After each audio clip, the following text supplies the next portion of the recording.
Vamos lá, gente, fazendo esse vídeo antes da rodada terminar, de repente amanhã, no domingo, né, não sei quando você está vendo esse vídeo, com a partida entre Luton Town e Manchester United, eu faça outro, mas queria fazer um vídeo sobre esse sábado, até para tentar reduzir um pouco o tamanho dos vídeos. Eu sei que não agrada a todos, mas quem está aqui eu sei que não reclama, e eu agradeço muito pela sua companhia e pela sua paciência principalmente.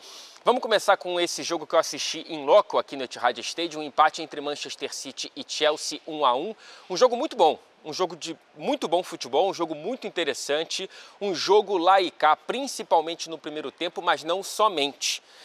Se você olha para as estatísticas, 31 finalizações a gol do Manchester City, parece que foi um massacre, mas não foi bem assim, tá?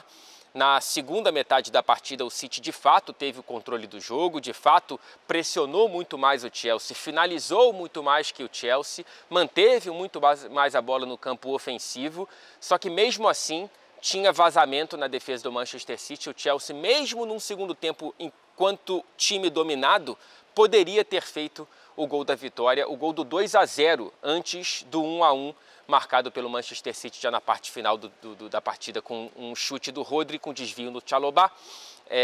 O Rodri fazendo um gol de desvio contra o Chelsea não é novidade, aconteceu a mesma coisa no primeiro turno da Premier League, naquele empate maluco em 4-4 em Stamford Bridge. Mas, cara, o Chelsea fez uma exibição bastante decente, tá? O primeiro tempo foi muito, muito bom.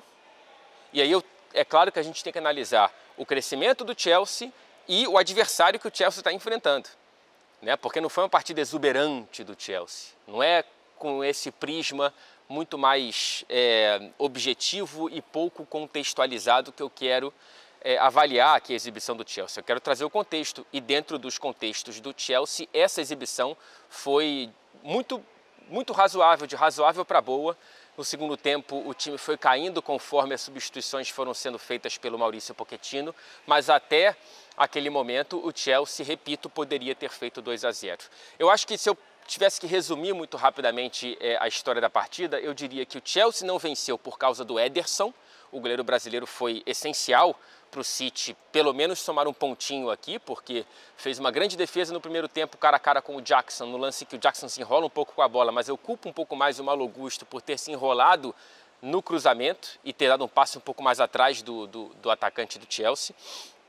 E na segunda parte, duas defesas impressionantes no mesmo lance, a queima-roupa com o Sterling na pequena área e depois no rebote desse lance com a finalização do Ben Chilwell. Então o Ederson fez com que o Chelsea não vencesse o jogo e o Haaland fez com que o City não vencesse a partida, porque apesar do City não ter feito mais uma grande exibição pela segunda partida consecutiva aqui nesse estádio, não tinha jogado bem contra o Everton e não jogou bem hoje, apesar de um crescimento inegável no segundo tempo. A segunda parte do Manchester City é muito melhor do que a primeira, mas ainda não é aquele City que a gente conhece e por conhecer espera, né, tem a expectativa de ver esse City.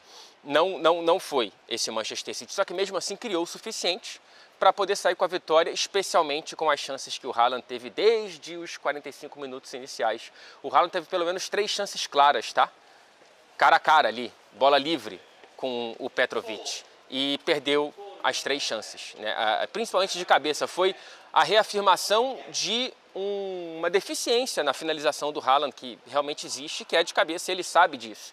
Ele já falou em algumas entrevistas que faz treinamentos específicos para tentar melhorar esse quesito, esse fundamento, mas realmente ele não é bom de cabeça, não é tão bom de cabeça quanto é com os pés, e hoje as chances foram de cabeça, principalmente, e ele não foi bem.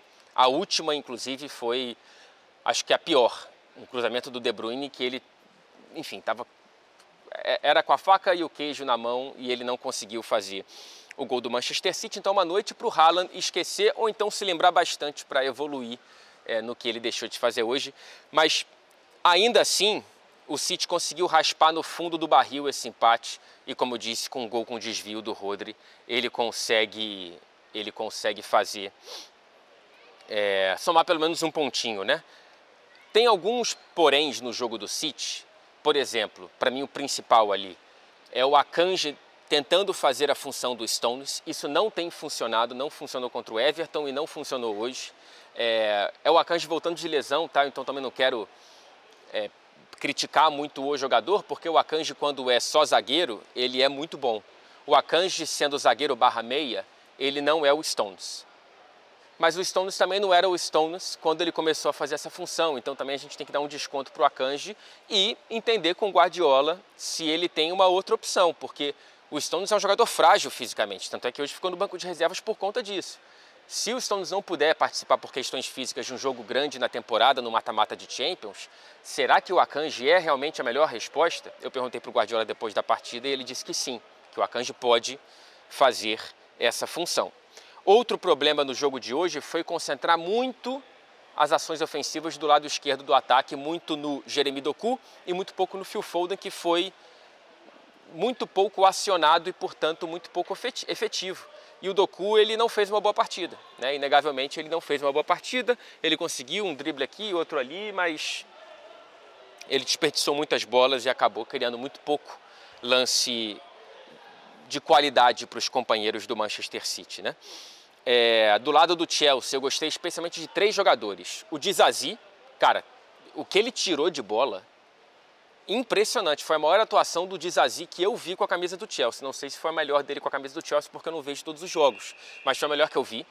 O Gallagher foi muito bem, especialmente no primeiro tempo, conseguindo anular muito o Rodri e construindo os ataques quase sempre muito perigosos do Chelsea na primeira parte. E também gostei do Jackson. Você pode me xingar agora porque o Jackson perdeu um gol no primeiro tempo, mas eu já disse aqui que eu achei que o Malo Gusto não ajudou tanto quanto poderia ter ajudado. Mas o Jackson, tirando isso, e eu sei que é difícil falar isso, mas é importante mais uma vez entender contextos. Porque eu critico o Haaland e não o Jackson? Porque o Haaland é o Haaland e o Jackson é o Jackson. É que nem, se fosse o Darwin perdendo os gols do Haaland. Cara, quem faz é tão importante quanto o que é feito. Né? Se o City goleia de 6-0, é uma coisa. Se o City é goleado de 6-0, é outra. Né? Se é um goleiro fazendo hat-trick, é uma coisa. Se é um atacante fazendo hat-trick, é outra. Então, assim, não é só o objeto, é o sujeito. E o sujeito Jackson não é nem perto do nível sujeito Haaland. Então, por isso que eu elogio o jogo do Jackson para além da chance perdida e não tanto do Haaland. Até porque eu acho que, fora essas chances perdidas, o Haaland realmente não é um jogador muito de associação, né? O Jackson foi mais associativo, foi uma válvula de escape pelos lados em muitas oportunidades e com muita velocidade. Então, enfim, gostei da partida do Jackson. Mas a minha ordem do Chelsea, para mim, 0-1 Disasi, 0-2 Gallagher, 0-3 Jackson. O City perde uma sequência que eu acho que era de 11 vitórias, mas segue invicto agora a 17 partidas, se eu não estou enganado. E tem um retrospecto ruim contra o Big Six nesta Premier League, tá? São 6 jogos, 1 vitória apenas contra o United em Old Trafford, 4 empates, 3 deles aqui nesse estádio contra Chelsea, Tottenham e Liverpool, e 1 derrota no Emirates contra o Arsenal. E dentro das próximas 5 rodadas da Premier League vai enfrentar Liverpool em Anfield, United e Arsenal aqui nesse estádio, portanto tem que melhorar, principalmente nos confrontos diretos por essa briga pelo título. Um fora de casa, outro aqui no Etihad Stadium. E falando em Liverpool, a liderança é dos Reds, independentemente do que acontecer aqui nesse estádio na terça-feira, no jogo atrasado do primeiro turno entre Manchester City e Brentford. Se o City vencer, ainda ficará 1 pontinho atrás do Liverpool, ficará à frente do Arsenal, assumirá a vice-liderança, mas não rouba a liderança desse Liverpool, que goleou o Brentford por 4-1. Uma vitória muito grande, não só por vencer por 4-1 o Brentford fora de casa, mas pelo contexto de ser um Liverpool recolhendo os cacos de tantos problemas físicos em tão poucos dias, né? Nessa semana, cara, o Liverpool teve muitas mais notícias vindas do departamento médico. Depois das reincidências das lesões do Szoboszlai e do Arnold, o Liverpool perdeu o Alisson, uma lesão muscular, não sabemos quanto tempo direito, e nesse jogo de hoje o Jones, algo também muscular, e o Jota, que pareceu ser joelho. E o Darwin ainda saiu no intervalo, pareceu ser mais por precaução, mas algo ele sentiu e temos que esperar os exames para entender esses 3 casos do jogo de hoje, né? Fora Thiago e Bajcetic, que mal pisaram em campo nessa temporada, e o Matip, que rompeu o ligamento cruzado e só volta na próxima. É difícil generalizar, mas já tem um escrutínio muito grande, mais uma vez, no departamento médico do Liverpool, que pode mais uma vez comprometer uma temporada, né? O Liverpool conviveu com lesões não tem tanto tempo assim. Na temporada passada teve muito disso e nessa temporada mais uma vez, e no momento chave da temporada, o Liverpool está tendo que enfrentar essa crise de lesões dentro do próprio elenco. Então, por conta desse contexto, a vitória fica ainda maior. E também pelo retorno do Salah, né, gente? Um mês após a lesão com a seleção do Egito, ele volta, entra, acho que até de maneira um pouco forçada e mais, não precipitada, mas de maneira mais rápida, por conta da lesão do Jota. Ele entra no primeiro tempo, acho que era um jogo que ele ficaria no banco até os 15 minutos finais, se tudo fosse conforme os planos. Não foi, ele entrou e foi fundamental. Gol e assistência. E o Salah chega a 15 gols e 9 assistências nesta Premier League. É o maior em participações diretas para gol entre todos os jogadores nesta temporada na competição.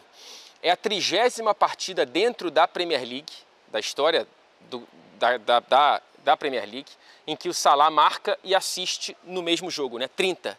Ele está atrás apenas de 3 jogadores nesse quesito. O Alan Shearer, que tem 31, o Thierry Henry, que tem 32, e o Rooney, que tem 36 jogos com essa habilidade de marcar e assistir dentro da mesma partida. E outro recorte, desde que chegou na Inglaterra, é disparado o jogador com maior número de participações diretas para gol em toda a Premier. São 219 participações, PG. O Kane, que é o segundo, tem 169. O terceiro é o Son, com 148. E na quarta colocação estão empatados De Bruyne e Raheem Sterling, com 130 cada um deles. É por essas e outras, cara, que o Salah é um dos maiores jogadores da era Premier League, tá? E eu repito algo que eu já disse aqui. E por isso eu repito, senão não seria repetição, né? Que redundância boba. Mas enfim, eu repito. Ele é tão impressionante que ele deixa quase de impressionar, ele transforma isso em outra coisa, em outro verbo, em outro conceito, tá? Ele normaliza o absurdo. Ele transforma o extraordinário em ordinário. O Salah, ele transforma a realidade em ficção, cara. O que ele consegue fazer, jogo sim, jogo também, e esses números são evidências, né? São a prova do crime. É algo muito, muito, muito raro, muito, muito, muito valioso. Portanto, é evidente que ele é um dos maiores jogadores que já participaram dessa competição. É evidente, é evidente. Ele só não tem mais títulos porque existe algo chamado Manchester City, porque senão ele teria várias taças da Premier League e pode terminar como a segunda essa temporada. Também queria comentar o golaço do Darwin, um golaço que mostra personalidade em meio às críticas de chances que ele de fato muitas vezes desperdiça, e ele num lance cara a cara ele vai e opta pela cavadinha e foi um golaço. Também destaco a inteligência do Jota nesse lance, a assistência de cabeça foi uma velocidade de raciocínio que me impressionou naquele momento. E o Jota, aliás, se for um problema sério no joelho, é um desfalque muito grande para o Liverpool, cara. Que ele está com 26 participações diretas para gol, 21 gols marcados e 5 assistências, nas últimas 37 partidas, sendo que ele foi titular em 23 delas apenas. Então, assim, quase meio a meio, né? Entre titular e banco, e ele consegue 26 participações diretas em 37 partidas. Tem sido muito importante no recorte recente, especialmente o Diogo Jota. O Darwin está a 2 gols de empatar os 15 que marcou na temporada passada e já tem muito mais assistências, foram 4 na temporada passada e já são 11 nessa. E ele está a 1 gol de empatar a maior e melhor temporada na carreira, que foi na temporada 2021 com o Benfica, que ele marcou 14 e assistiu 11. Uma curiosidade final para passar para o próximo jogo. Pela primeira vez na história do campeonato inglês, não é da era Premier League, o Liverpool entrou em campo com 11 nacionalidades diferentes. Vamos escalar aqui. No gol, Irlanda, na lateral direita, Irlanda do Norte, na lateral esquerda, Escócia, na zaga, França e Holanda. No meio-campo, Inglaterra, Japão e Argentina. E no ataque, Uruguai, Portugal e Colômbia. E se você quiser colocar 12, se você conta o treinador alemão também. Não tem Brasil, né? Poderia ter Brasil no gol, mas dessa vez não teve por conta da lesão do Alisson. Burnley 0, Arsenal 5. Senhoras e senhores, o Arsenal desabrochou de vez ofensivamente, né? A defesa é um dos pilares desse time do Mikel Arteta nessa temporada. E, cara, recentemente é um negócio assustador para quem entende um pouco de XG. Hoje, contra o Burnley, teve 0 de XG negativo contra o Arsenal, ou seja, o Burnley não teve nenhuma chance de gol. E somando Liverpool e West Ham, as duas partidas anteriores, o Arsenal tinha sofrido 0,2. É uma chance a cada 10 partidas. Então, assim, defensivamente, o Arsenal está uma rocha praticamente intransponível, tá? Emenda agora 5 vitórias consecutivas e o ataque desabrochando marca 11 gols nas últimas 2 partidas. 6-0 com o West Ham e agora 5-0 contra o Burnley. E a terceira goleada de 5 ou mais gols dentro da Premier em menos de um mês. Também teve contra o Palace. Uma a menos que em todo o ano de 2023 na Premier League. E a quinta goleada de 5 ou mais gols na mesma temporada da Liga Inglesa, algo que não acontecia desde 1934 e 35, quase 100 anos, portanto. O saldo do Arsenal em 2024 é de mais 17 gols. Chega muito grande para o próximo jogo em Portugal contra o Porto, pelas oitavas de final da Liga dos Campeões. O Arsenal volta a Liga dos Campeões depois de 6 temporadas de ausência e pode voltar às quartas de final pela primeira vez desde 2010. A última vez que o Arsenal disputou as quartas da Champions, o Henry ainda jogava pelo Barcelona, que foi quem eliminou o Arsenal nas quartas daquela Champions. Que bom que voltou à Champions, que bom que voltou ao mata-mata e tem condições, criou condições para si próprio, por méritos próprios, de chegar como favorito contra um Porto muito competente, muito experiente, muito difícil de se bater. Mas o Arsenal é favorito, inclusive, para essa primeira partida fora de casa. O Saka marcou 2 hoje. É o terceiro jogador com mais PGs, participações diretas para gol, desde o início da Premier League passada. O primeiro é o Haaland com 65, o segundo é o Salah com 55 e o terceiro é o Saka empatado com o Watkins com 43. É um dos protagonistas da Premier League, portanto, quando a gente olha para os números ofensivos. E ultrapassou as 26 participações diretas para gol da temporada passada, agora tem 27 em fevereiro. Na temporada passada foram 15 gols e 11 assistências, e agora são 15 gols e 12 assistências. Estamos em fevereiro. Bukayo Saka, senhoritas e senhoritos.